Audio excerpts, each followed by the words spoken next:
everyone and welcome to my channel. I hope everyone's well. Today happens to be the last Sunday in Advent, so I thought we'd have a go at painting a wet in wet candle. I've got my preliminary sketch here, which is available for you to download for free on my website dianeantone.com.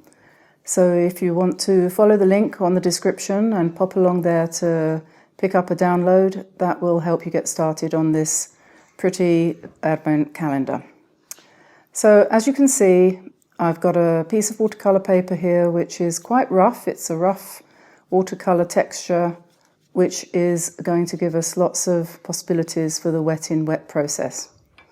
I've wet the paper behind the candle and now I'm going in with a mixture of indigo, ultramarine and Winsor violet, which I'm dropping in fairly randomly, but leaving a large area around the candle flame completely empty of paint, because that's where the glow from the candle is going to be. You'll notice I'm keeping the paint darker on the left-hand side here and lighter on the right, because it's always a good idea when you're doing a composition to have a transition from light to dark, which makes the painting more interesting. So I'm just sorting out a small hitch here. I don't mind admitting my failings. I've accidentally put the wrong colour on top of the purple there, so I've now had to just dab that out. And I'm going to go into the centre now and paint the flame. I don't know if you've ever looked carefully at a candle flame. It's not easy to look carefully because it's moving all the time, of course. But if you do, take a good look. You'll see that on the center, in the center, it's almost colorless.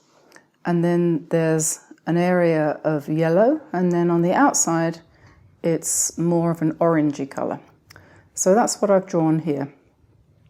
Drawn it in paint, of course. And very loosely, very wet, allowing the colors to just flow and mingle as they will. And I'm just drawing the darker background into the lighter area a little bit, and allowing the flame to glow out into the darkness of the night. The next step is to start painting the candle itself, and I'm going to brush in some alizarin crimson here. This is wet paint going loosely onto dry paper and just allowing it to blend a little bit. And now I'm starting to do some lifting out. When you're painting wet in wet, one way of controlling the colour and the way the painting goes is to lift out excess colour using a brush which is clean and dry. You don't want any water on your brush while you're doing this. Don't put any more water onto the paper. Just use the brush like a little sponge and you can control what's happening. Now another layer of alizarin crimson on the candle, remembering to indicate the shape, the three-dimensional shape of the cylindrical candle.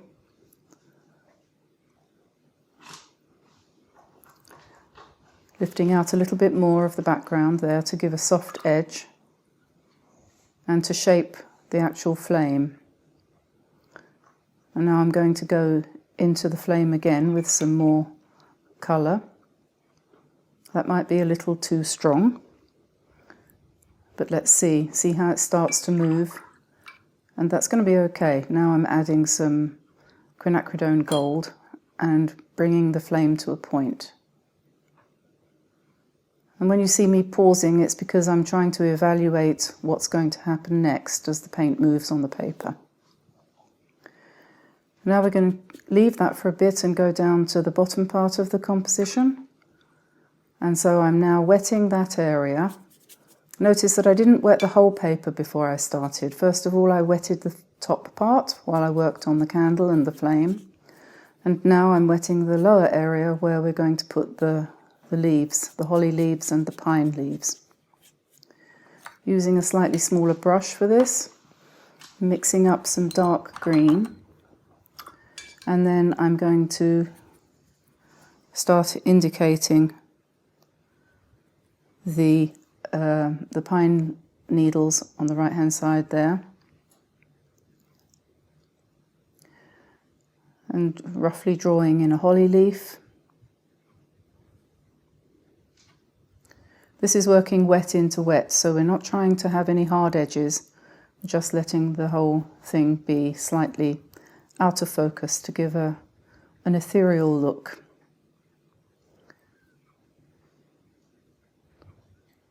Another holly leaf over here. There's no hard and fast rule as to where you're going to put your holly leaves, of course. It's up to you where you put them.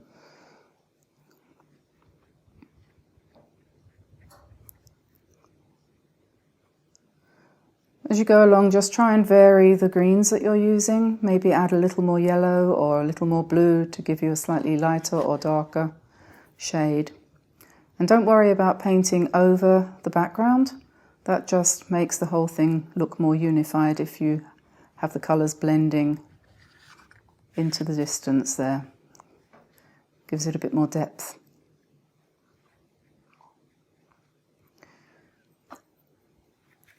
Make sure you vary your tones as well. You want some of the greens want to be quite dark, so if you need to drop in some darker touches as you go along, don't hesitate to do that. You can always lift it out if it doesn't quite work, using a piece of trusty toilet roll or a tissue.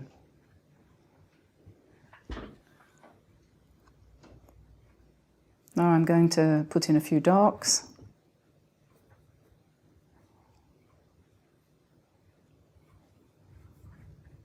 If you look up at the candle flame and the candle, you can see how they're beginning to blend really, really well. The colours are merging into one another, but you can still see the shape of the candle and the flame.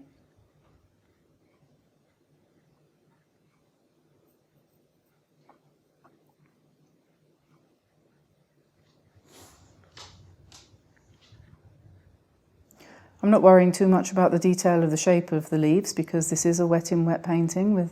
Really, it's a true wet in wet where you're basically just indicating, allowing the mind, the brain, the eye to interpret the painting the way it wants to.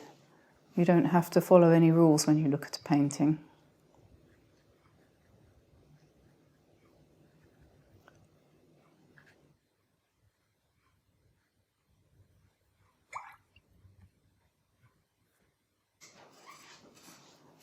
Now I'm going to be doing the holly berries, so I'm just drawing in a few little circles for the berries,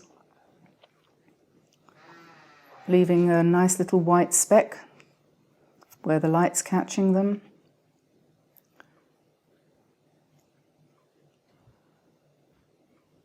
Quite simple. I think I was using cadmium red there. That's a nice bright scarlet, perfect for berries. A little touch of cobalt blue here going in underneath the leaves to indicate the shadows perhaps a little bit. The paper's starting to dry now, so we're not really working quite so much wet in wet. And this is white gouache. I'm just speckling in a little bit of white gouache into the background. You can call that snow, you can call that stars, whatever you feel. Now I mentioned I was using alizarin crimson for the candle, and it was meant to be a red candle, but alizarin crimson, especially if you're using students' colours, it can dry quite a dull sort of shade, actually goes rather pinkish rather than red. So I've just added a little more there to brighten it up a bit.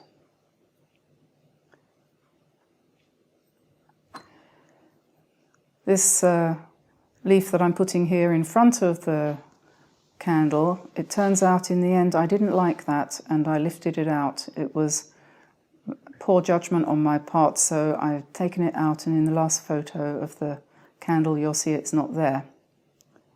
You don't have to worry about making mistakes, we all do it all the time.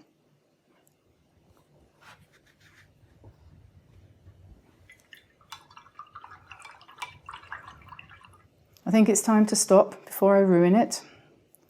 So a little bit more snow, a little bit more stars, and I think I'm going to call it a day. Hope you enjoyed that, and have a go.